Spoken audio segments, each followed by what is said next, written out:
In less than 2 years, my administration has accomplished more than almost any administration in the history of our country. There is some speculation as to whether Donald Trump, as the 45th President of the United States, was the wealthiest person ever to reside in the White House. A press statement by Donald Trump in 2015 stated that he was worth more than $10 billion. However, by 2022, it was projected that Trump's net worth had dropped to $3 billion. Although known primarily for real estate, Donald Trump has dabbled in a wide variety of businesses in his career. Today, we will discover exactly what's inside his empire and how he started it. Welcome to Billionista. If you love videos about luxury living, please subscribe and click the bell so you never miss a video. And don't forget to like and share too. The Trump family had a good start in their business, but later on, a severe decline in stock prices occurred. People across the United States were starving as the situation spiraled out of control, and when people couldn't afford to feed their families, the last thing they wanted to do was buy a property. People were simply financially unable to make a home purchase at this time. As a result, the Trump family went bankrupt. They put in some hard work and finally bought a grocery store after several trying years. The New Deal's signing signaled the beginning of their successful comeback. They secured a $26 million federal loan and proceeded to construct building after building. By the year 1944, Fred Trump had constructed a vast array of upscale New York City apartment complexes. When Donald Trump was born in 1946, the Great Depression had already become a distant memory, a hiccup in the annals of business. With a land lease on his properties, Donald Trump's father established a trust for the benefit of his children.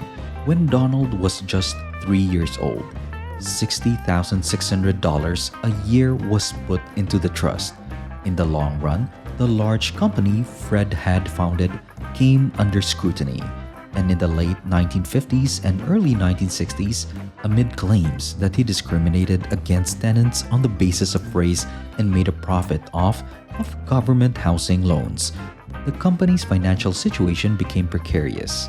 Donald Trump joined his family's business full-time at the age of 22. He was promoted to president in 1971 and began making $260,000 a year. As a result, they borrowed $8 million to construct Prospect Tower in 1972. In reality, it was Donald's first real estate deal after being named head of the family business. One might conclude that his salary wasn't particularly high. However, Donald was generating an extra $300,000 a year on top of his salary from shares and management fees from just one building. His fortune was estimated to be $200 million in 1976. Donald launched the company on his father's foundation, but he added his own unique spin on things, overhauling its image completely. On his watch, the Trump name became synonymous with extravagance and prosperity. The corporation would purchase dilapidated landmarks and transform them into luxurious hotels in order to give off this image. Donald launched the first venture under this new moniker in 1976 with a $3 million loan from his dad, investing in the Commodore Hotel in New York City. He introduced the Trump name to the international community by employing strategies that would boost his company's profile in the press. Trump used strong-arm tactics to win a 40-year tax abatement from New York for the project. This single action alone showcased him as a tough negotiator, and it provided a much-needed good media boost for the Trump brand. As the Grand Hyatt New York, the old Commodore opened to the public in 1980. The Grand Hyatt's transformation into a dazzling showpiece on East 42nd Street cost an estimated $100 million. Covered in a cutting-edge glass exterior, this hotel's extravagant architecture foreshadowed a new era of skyscrapers on the New York skyline. Trump generated a profit of $70 million at the Grand Hyatt alone. But that wasn't the end of it. He had discovered that he would want more once he had tasted financial success. Well, if you want to know more about Trump, we have another video about the obscenely expensive things he bought. Click the link in the description below and be sure to follow our channel. Trump Tower was finished in 1983. It was a mix of office space, retail space, and apartments for rent. The total price tag for the project was an eye-popping $300 million. Once again, the building's construction was mired in controversy. The historic Bonwit-Teller building was scheduled for demolition to make way for the gigantic Trump Tower. New Yorkers, including Mayor Ed Koch, were outraged by Trump's plan to destroy the statues that were an integral part of the building's Art Deco design. For his part, Trump argued that it would cost $500,000 to dismantle the sculptures. Yet another illustration of the ruthless, profit-driven business strategies for which he became famous. After Trump Tower was finished, Trump's company became even more synonymous with New York. Donald, his family, and the business flourished during the 1980s. It wasn't only because shiny new skyscrapers kept appearing in New York. Discussions centered on Trump's business strategies. He had a reputation as a tough negotiator who would question and argue with contractors about their invoices until the job was done, giving him the upper hand in getting them to accept the lowest feasible price. Despite widespread criticism of his methods, the media covered him enthusiastically, and he gobbled it all up. He acquired Eastern Airlines at the latter end of the 1980s and rebranded it as the Trump Shuttle. This extravagance followed the acquisition of the second most expensive yacht in the world and a fleet of the most expensive helicopters. Since he represented the height of opulence, he'd already begun work on his brand new enterprise. He paid $273 million in 1988 to acquire the Taj Mahal Casino. He was at the pinnacle of success with everything money could buy: luxury automobiles, boats, hotels, residences, and gleaming skyscrapers bearing his name, until an unexpected situation hit him.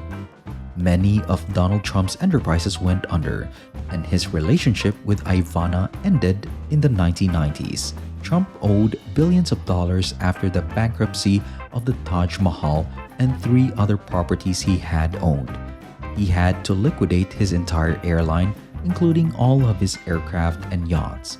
Trump was found having an affair with a young actress, Marla, during all this. There was a threat to Trump's success. Though with experience and hard work, he was able to recover his losses.